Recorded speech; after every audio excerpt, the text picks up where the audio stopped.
Hello दोस्तों, कैसे हैं आप सब। एक बार फिर भक्ति सागर यूट्यूब चैनल पर आप सभी का स्वागत है।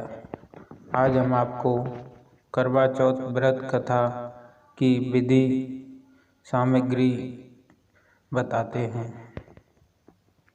तो सामग्री रोली, मूली, पतासा, चावल, गेहूँ, करवा, पानी का कलश, लाल कपड़ा, चांदी की अंगूठी, एक ब्लाउज पीस।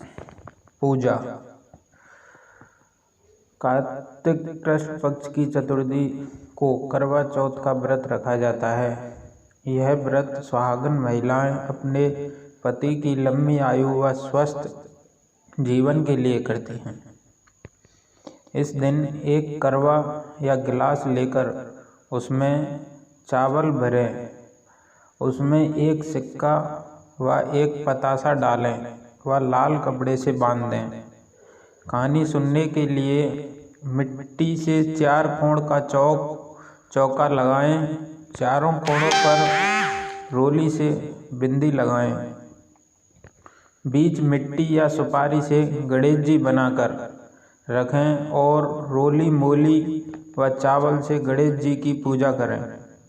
अब चौके के ऊपर करवा रखें, उस पर ब्लाउज पीस रखें, पानी का कलश, पतासा व चांदी की अंगूठी रखें। अपने हाथ में 4 गेहूं के दाने लेकर कथा सुनें। जब चौथ की कथा सुनने के बाद जो 4 गेहूं के दाने हैं उसे तो रात में चांद को अर्घ देने के लिए रख लें व दूसरे 4 दाने लेकर गणेश जी की कहानी सुने और उसके बाद सूर्य को अर्घ दें। जो चांदी की अंगूठी हमने पूजा में रखी थी उसे भी अर्घ देते समय हाथ में ले लें। रात में चंद्रोदय होने पर जो गेहूं के दाने रखे हैं उससे अर्घ दें व भोग लगाएं। करवा और ब्लाउज पीस अपनी सास या ननद को दें। उसके बाद अपना व्रत खोलें और इसी के साथ करवा चौथ की कथा प्रारंभ करते हैं। तो सुनिए दोस्तों, एक कथा। 7 भाई थे, उनके एक बहन थी। सभी भाई अपनी बहन से बहुत प्यार करते थे और हमेशा उसके साथ ही खाना खाते थे। जब बहन की शादी हो गई तो बहन ने करवा चौथ का व्रत किया। सभी भाई शाम को खाना खाने बैठे तो अपनी बहन को खाने के लिए बुलाया। तब बहन ने कहा कि आज मेरे चौथ माता का व्रत है। तब भाइयों ने सोचा कि चांद पता नहीं कब तक उदय होगा, अपनी बहन तो भूखी है।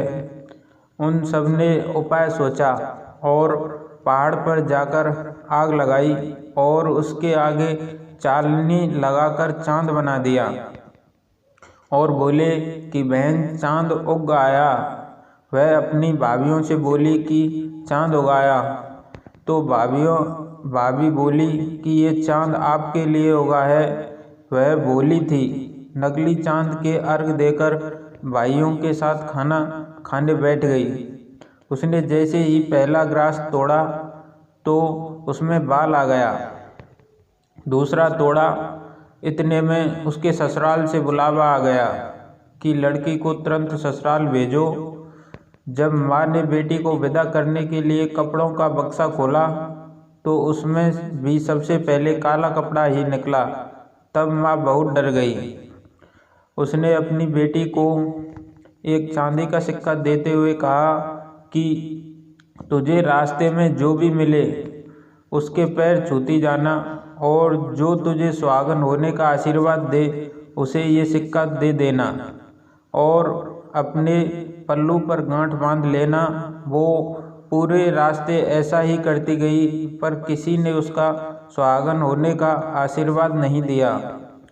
जब वह अपने ससुराल पहुंची तो बाहर उसकी जेठली खेल रही थी। उसने उसके पैर छुए तो उसने सदा सुहागन का आशीर्वाद दिया। तो उसने सिक्का जेठती को दिया और पल्लू पर गांठ बांध ली। जब घर के अंदर गई तो देखा कि उसका पति मरा पड़ा है।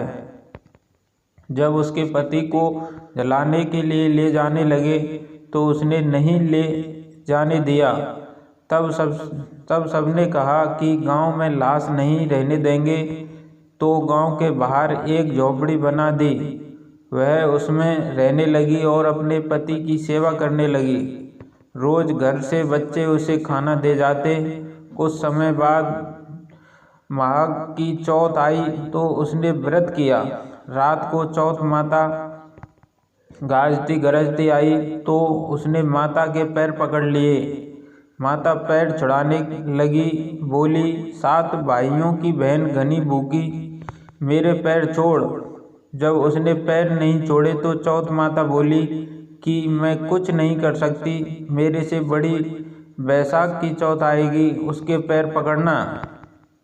कुछ समय बाद बैसाख की चौथ आई तो उसने कहा कि मैं कुछ नहीं कर सकती, मेरे से बड़ी भादवे की चौथ आएगी, उसके पैर पकड़ना। जब भादवे की चौथ आई तो उसने भी यही कहा, मैं कुछ नहीं कर सकती, मेरे से बड़ी कार्तिक चौथ है, वो ही तेरे पति को जीवन दे सकती है, लेकिन वो तेरे से सुहाग का सामान मांगेगी तो तू वो सब तैयार रखना, लेकिन मैंने तुझे ये सब बताया है, ऐसा मत कहना। जब कार्तिक चौथ आई तो उसने अपने पति के लिए व्रत रखा। रात को चौथ माता आई तो उसने पैर पकड़ लिए तो माता बोली, 7 भाइयों की लाडली बहन, घड़ी भूखी घड़ी तिसाई पापनी, मेरे पैर छोड़। तब वो बोली कि माता, मेरे से भूल हो गई, मुझे माफ़ कर दो और मेरे पति को जीवन दान दो।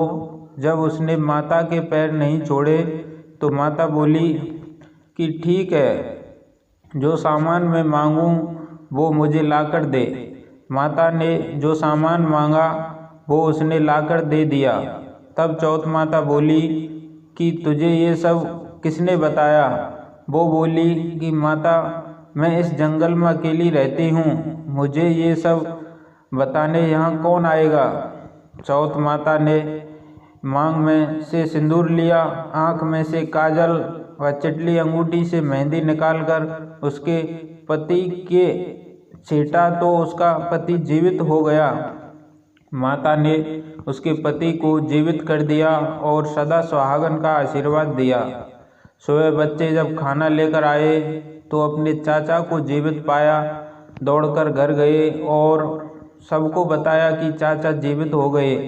सब लोग वहां गए तो देखा कि बच्चे सच कह रहे हैं। अपने बेटे को जीवित देखकर सास बहू के पैर पड़ने लगी तो बहू बोली, सासू जी, आप ये क्या कर रही हैं? मैंने कुछ नहीं किया, ये तो चौथ माता ने किया।